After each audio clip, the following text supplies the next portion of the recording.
Hi, everyone. Thank you so much for joining in. We're going to start the webinar in exactly 5 minutes at 3:05 p.m. So please stay tuned. Thank you.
Hi, everyone. Thank you so much for joining in. For those of us who've just joined, my name is Amna Chanda, and I'll be conducting today's webinar. We are going to be starting in exactly 3 minutes at 3:05 p.m. Thank you so much.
Hi, everyone. Thank you so much for joining us today. My name is Amna Chanda, and I'm a Senior Education USA Advisor in the Karachi office.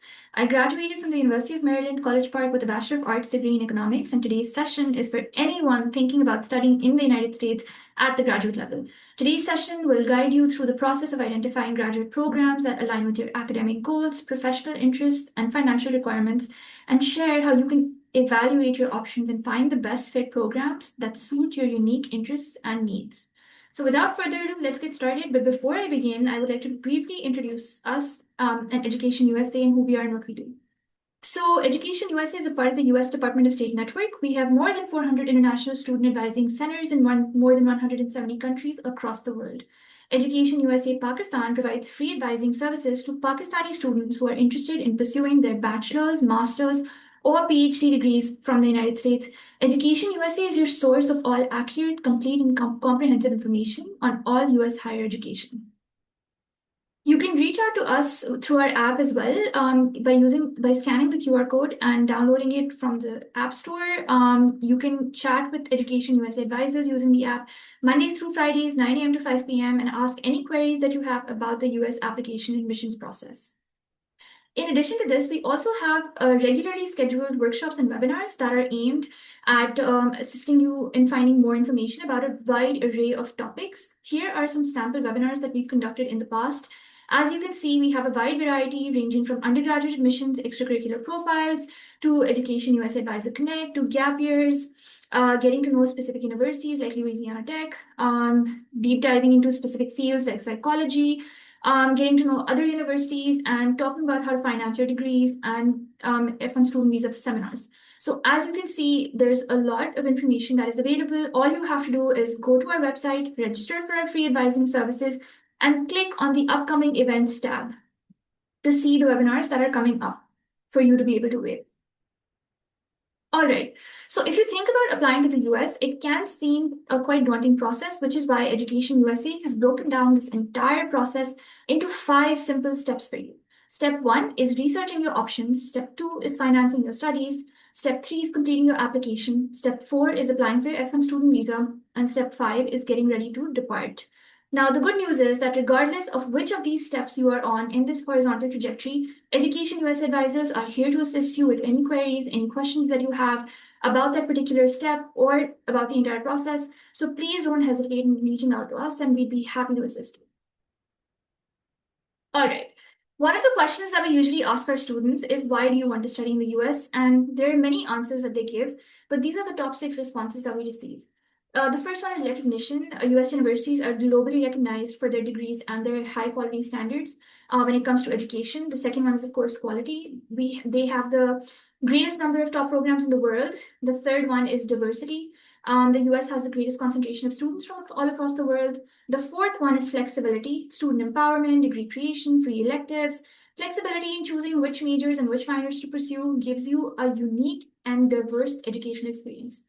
The fifth one is student life, where students get to experience different kind of like different events and different be a part of different organizations that are multicultural with other students coming from different parts of the world. So if you are somebody who is interested in meeting new people, getting to expand their contacts and building new networks, then this is the perfect choice for you.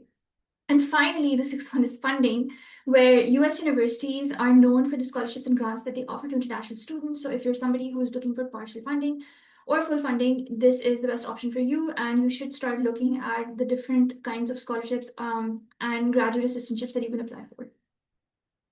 All right, first you need to understand what is a graduate student. So a graduate student is someone who's earned a bachelor's degree. They've already completed their 16 years of higher education, 12 years of high school, 4 years of undergrad, and are now interested in pursuing additional education in a specific field of their choice. Once you know that you are, in fact, falling in the category of a graduate student, there are different graduate degrees that you can apply to. So research is important because graduate programs vary significantly in structure, funding, and outcomes. Research helps you identify academic and career fit. A strong school list improves your admission and funding chances, and well-researched applications produce stronger statements of purpose. As you can see on the screen, there are 4 main categories that you can think of. There's a master's, a PhD, a professional master's, and a professional doctorate. A master's is usually major focused, 2 to 3 years, could be less depending on the credits that you can transfer over. The minimum GPA requirement is usually a 3.0. There are exceptions, but this is the general rule of thumb. Then there's the PhD, which is research focused, usually 3 to 5 years. Schools look at your undergraduate and graduate GPAs, and the requirements vary from school to school, program to program. A professional master's is a master's that provides the vocational skills and technical training that is required for particular professional careers like accounting, like law, like any other specific area where you need to specialize in chosen concentrations. Then there's something called the professional PhD. A professional PhD, one example of which is a DBA or a Doctor of Business Administration, is a terminal business focused degree that provides practical knowledge that can be applied directly in the workplace. Another example of a professional PhD is an EDD, a PhD in education, which allows the students to specialize in specific areas that they can then go on and apply in their professional lives as educators. So there is a PhD in education, which is more research focused, and there's a PhD in education, which is more professional in its nature. And it's extremely important to understand the differences before you choose which one to apply to. All right. Now, when you're thinking about research, you have to see that there are several factors that you need to take into account. The first step is to identify your academic goals. You need to clarify your intended field or specialization. Which area do you want to target? What is your niche, kind of interest? You have to define short-term and long-term career goals. You have to consider research, industry, or professional pathways. Identify preferred degree types, like we talked about in the previous slide, a master's, a PhD, a professional master's, or a professional PhD. The second step is, once you've done this, understand the US institution types. As you can see on the screen, there's public institutions and there are private institutions, and there are several differences between the two. Research intensive versus teaching focused institutions, you need to know which one you are inclined towards. You need to see whether you're interested in large universities or smaller colleges. And finally, you need to look at Carnegie classifications and research activity levels. Now, once you've done this, the next step is to evaluate the program fit. What this means is that you need to look at what are the faculty research interests, study the curriculum and the flexibility of the curriculum, especially if you're interested in doing something that is interdisciplinary or that is a major minor or one major with multiple minors. Another thing that you need to look at is the research facilities and the labs. This is extremely important if you're somebody who's going into a technical area, especially like computer science or data analysis, because the kind of softwares and labs that you will have access to will determine the ease with which you can produce your research and get results. Additionally, it's important to look at the kind of internships and assistantships opportunities that you have available at that particular institution. Of course, if you're somebody who's once again going into the tech sector, then the areas like the Silicon Valley or any other areas where there's a boom of tech companies and startups will be a good option for you, because there you will get the chance to intern with different companies, get work experience while you're studying, and have a stronger profile at the time of graduation. Finally, you need to look at the capstone thesis or practicum requirements. What this means is at the graduate level, students are often expected to conduct primary research. And in order to commit to his program, it's important to understand what kind of research expectations they have. If there's a thesis, how long does it take? What kind of defense? How will you proceed throughout this entire process? Okay, it's also important to remember that when you're going to a university, you're not just going there to study, you're also going to need additional resources. For example, there's a career services center that most US universities have. This will be of extreme value to you because it will help you find internships, it will help you find job opportunities after you graduate, and it will help you trim and tailor your resume as per the latest requirements. Additionally, you can get in touch with professional advisors, and then they can help you build your profile even better and make it even more competitive as compared to the other candidates in the market. Student health services is another important one that you need to remember. So this is a great student resource, especially for international students. In case there's any health scare, health emergency, anything that you need medically, any kind of assistance that you require, this is the place for you to go. There are several libraries that are located on campus, and if you're somebody who needs access to research articles and different databases, then it's important to know how many libraries are available on campus and which ones you can access easily based on your housing. Most US universities also have writing centers and tutoring centers, which assist students with their assignments, with their written research papers. And finally, most US universities also have student organizations that allow you to interact with students from other backgrounds, other countries, that allow you to meet like-minded individuals. For example, if you're interested in coding, you can be a part of the coding society and have other friends who are who have a shared interest in coding. Similarly, if you're somebody who's interested in organizing different events that are faith-based, you can be a part of the Muslim student organization. Or if you're somebody who misses Pakistan a lot. You can be a part of the Pakistan Student Association, the PSA. So there's a lot of different options. There's South Asian events that are conducted by several societies combining, and you should really know what options you will have available once you get there. All right. Now, an important thing to remember is to build a balanced school list. What this means is that you have four main categories of schools. You have read schools, which are highly competitive programs. You have math schools, which are programs aligned with your profile. You have safety schools, which are programs where admission is more likely. And the fourth thing to remember is that you need to balance all these three categories, which means that if you are prioritizing prestige, that's fine. You can have reach or dream schools, but it's important to keep your affordability in mind and also have a good fit program that will maximize your satisfaction from the choice that you make. How do you search for graduate schools? Well, there's two main websites that you can use for masters. You can use mastersportal.com. For PhD, you can use phdportal.com. And this is a great starting point for you to get started because it will allow you to tailor universities lists based on what you want to study and where you want to study it. And then it'll give you a left column, which will allow you to further shortlist universities based on cost, based on location, based on size, based on virtual versus hybrid versus in person. So there's a lot of great options that you can choose from the drop-down menu. All you have to do is visit the website and enter the two main things. What do you want to study and where do you want to study it? Additionally, if you're interested in taking a virtual tour of the campus and getting to know the campus and how it feels like, these are two great websites that you can visit. It's uvisit.com/college search and it's princetonreview.com/college advice/virtual tours. Both of these will allow you to go ahead and experience the US university campuses as if you were already there, giving you a great idea of how they feel, how big they are, how welcoming, or generally, how far spaced out the buildings are. All right. Now, when you're planning for graduate school, it's important to have a timeline in mind, and this is exactly what the slide is showing you.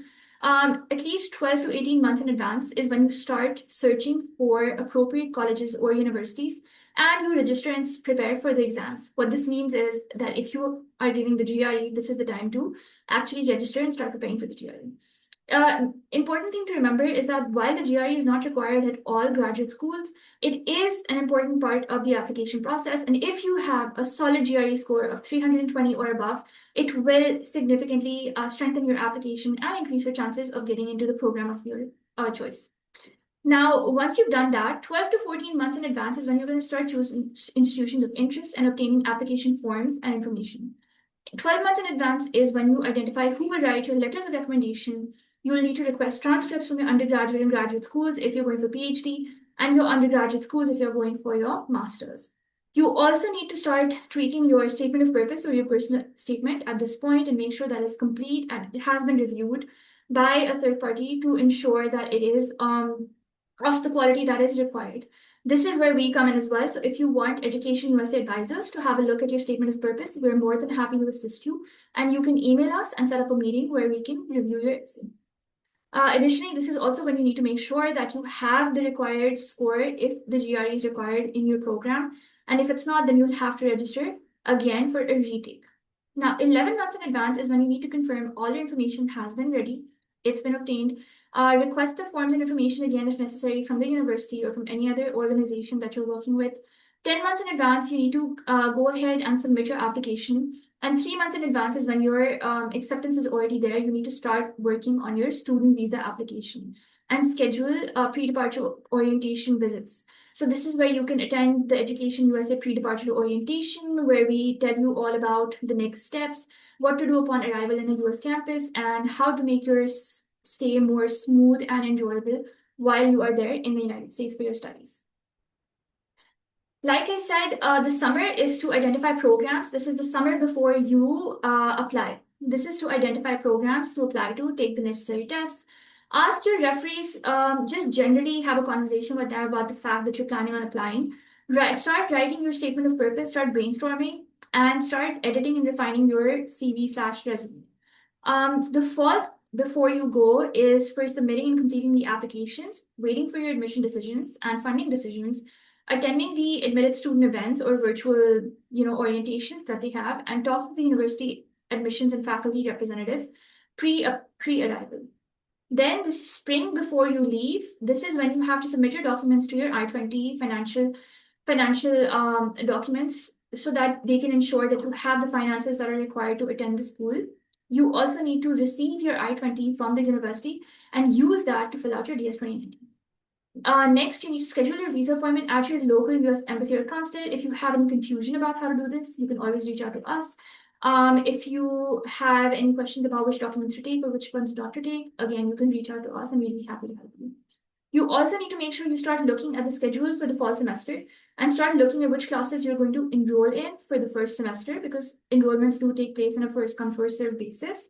You need to familiarize yourself with university resources. Like I said, you need to know where the Student Health Center is, where the International Student Affairs Office is, where your basic libraries and cafes are, so that you are oriented before you arrive.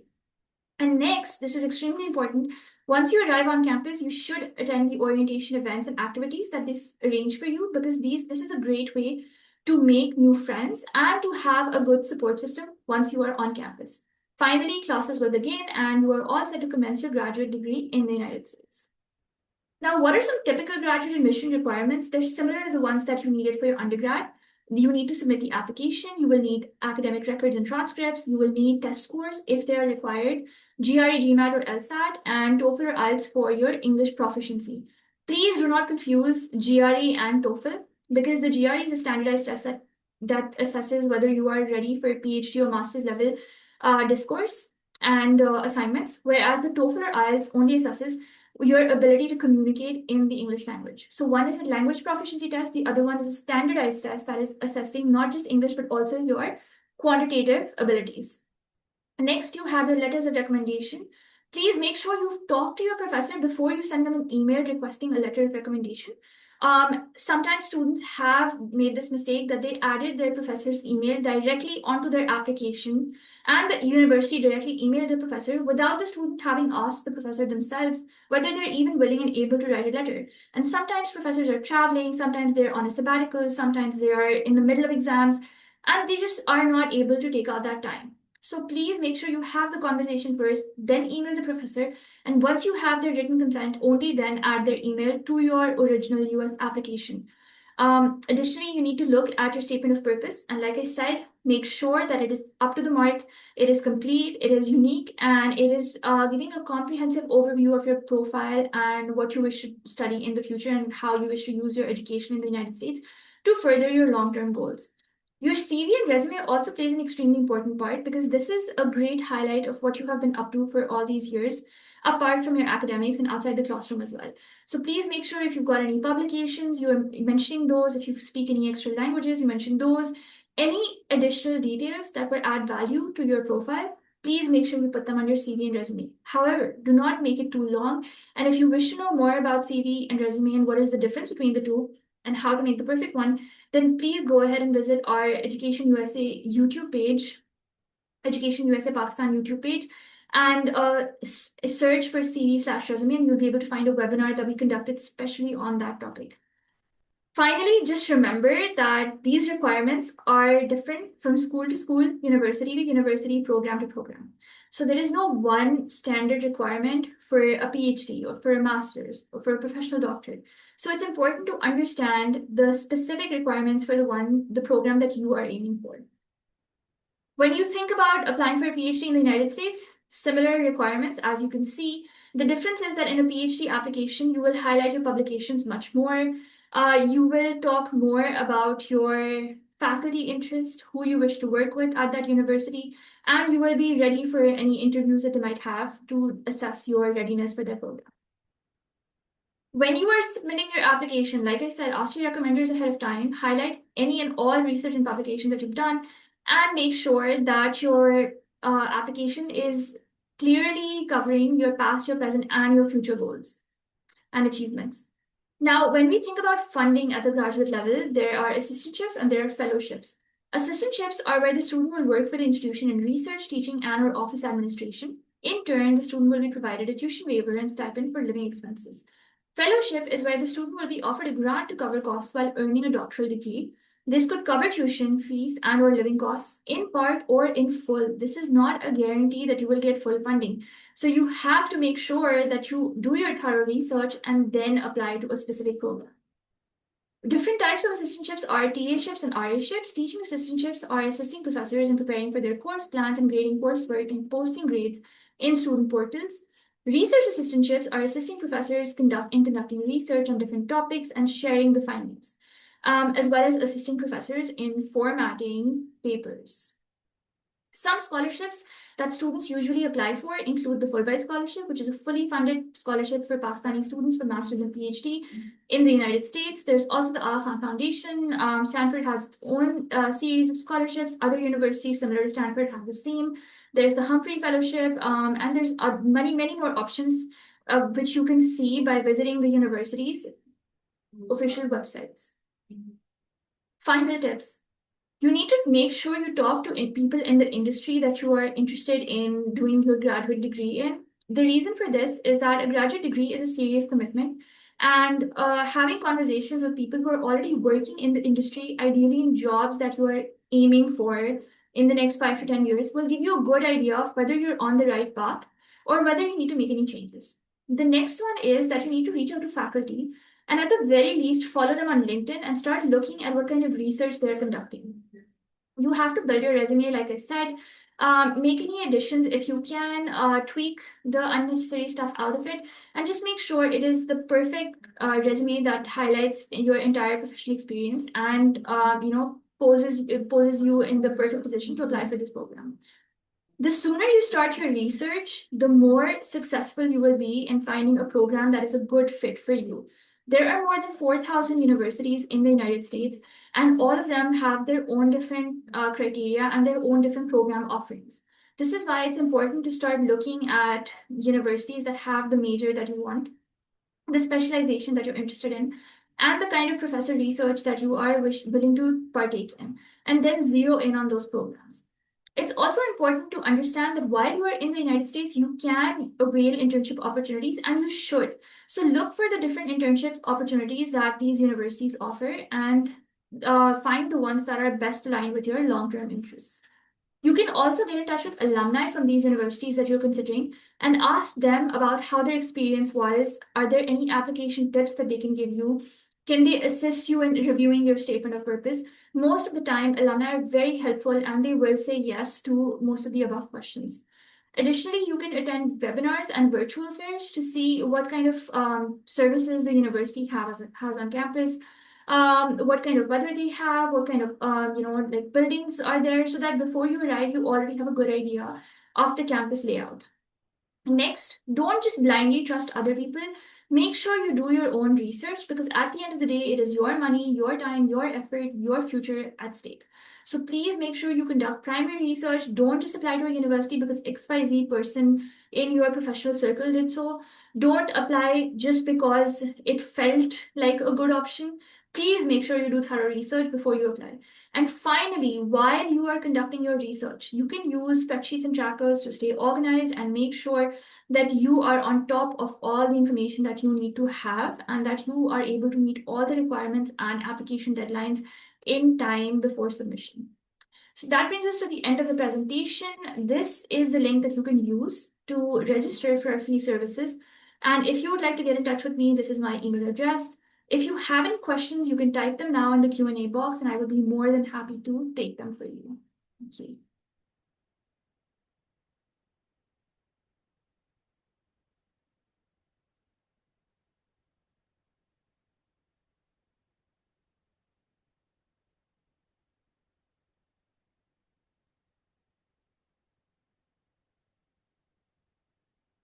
All right, it appears we don't have any questions. In that case, thank you so much for joining in. If you still think of any question later onwards, you know how to reach us. And it was lovely to have this conversation with you. Take care of yourselves. Have a great day.